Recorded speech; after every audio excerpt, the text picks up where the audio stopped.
ജമ്മു കാശ്മീരിലെ കിഷ്ത്വാറിൽ മേഘവിസ്ഫോടനത്തിലും മിന്നൽ പ്രളയത്തിലും കാണാതായവർക്ക് വേണ്ടിയുള്ള തിരച്ചിൽ പുരോഗമിക്കുന്നു.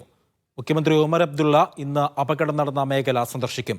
65 പേരുടെ മൃതദേഹമാണ് ഇതുവരെ കണ്ടെത്തിയത്.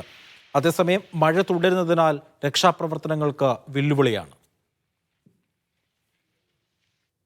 തൗഫീഖുണ്ട് വിവരങ്ങൾ നൽകാനായി. തൗഫീഖ്, ഈ മേഖലയിലെ മഴ ഇപ്പോഴും തുടരുകയാണോ? രക്ഷാപ്രവർത്തനം ഇപ്പോഴും മന്ദഗതിയിലാണോ നടക്കുന്നത്? അവിടെ നിന്നും കൂടുതൽ വിവരങ്ങൾ ലഭ്യമായി തുടങ്ങിയിട്ടുണ്ടോ?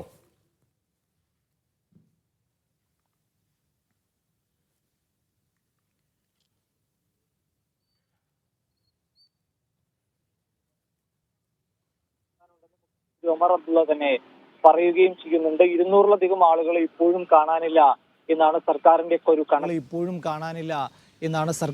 ഒരു കണക്ക്. അങ്ങനെയെങ്കിൽ ഈ മരണസംഖ്യ ഉയരാനുള്ള സാധ്യത വളരെ കൂടുതലാണ്. 2-3 ദിവസമാകുന്നു ഈ സംഭവം നടന്നിട്ട്. അതുകൊണ്ട് തന്നെ ഇപ്പോഴും അവിടെ രക്ഷാപ്രവർത്തനം മന്ദഗതിയിലാണ് മുന്നോട്ട് പോകുന്നത്. അതിന് പ്രധാനപ്പെട്ട ഒരു കാരണം ശക്തമായിട്ടുള്ള മഴയും മണ്ണിടിച്ചിലും ഇപ്പോഴും വിവിധയിടങ്ങളിൽ തുടരുന്നുണ്ട്. അതുകൊണ്ട് ഈ രക്ഷാപ്രവർത്തകർക്ക് ഈ സംഭവ സ്ഥലത്തേക്ക് എത്തിപ്പെടാനുള്ള ഒരു ബുദ്ധിമുട്ട് ഇപ്പോഴും നിലനിൽക്കുന്നുണ്ട്. NDRFന്റെ ഉൾപ്പെടെയുള്ള വിവിധ സംഘങ്ങൾ ഈ സംഭവ സ്ഥലത്തേക്ക് എത്തുന്നുണ്ട്. ഇതിനോടകം തന്നെ ചില ആളുകൾ അവിടെ എത്തിയിട്ടുണ്ട്. അവരാണ് ഇപ്പോൾ രക്ഷാപ്രവർത്തനത്തിന് നേതൃത്വം നൽകുന്നത്. 200-ലധികം ആളുകളെ കണ്ടെത്താനുണ്ട് എന്നുള്ളത് വലിയ ആശങ്ക സൃഷ്ടിക്കുന്ന ഒരു കാര്യമാണ്. അതുകൊണ്ട് തന്നെ ബാക്കിയുള്ള ആളുകളെ കൂടി എത്രയും വേഗം കണ്ടെത്താനുള്ള ഒരു ശ്രമമാണിപ്പോൾ പുരോഗമിക്കുന്നത്. ഇടയ്ക്കിടെ പെയ്യുന്ന മഴ വലിയ രീതിയിൽ രക്ഷാപ്രവർത്തനത്തെ പ്രതികൂലമായി ബാധിക്കുന്നുണ്ട്. ഇനിയിപ്പോൾ വിമാനമാർഗം, ഹെലികോപ്റ്റർ മാർഗമുള്ള രക്ഷാപ്രവർത്തനം ഉൾപ്പെടെ സർക്കാർ ആലോചിക്കുകയും ചെയ്യുന്നുണ്ട്. കേന്ദ്ര സർക്കാർ എല്ലാവിധ സഹായങ്ങളും ഇതിനോടകം തന്നെ വാഗ്ദാനം ചെയ്യുകയും ചെയ്തിട്ടുണ്ട്. ഈ 60 ആളുകൾ മരിച്ചു എന്ന് പറയുമ്പോൾ തന്നെ ആ മരണസംഖ്യ ഉയരാനുള്ള ഒരു സാധ്യത സർക്കാർ ഇനിയും കാണുന്നുണ്ട്. അതുകൊണ്ട് ആശുപത്രികളിൽ ഉൾപ്പെടെ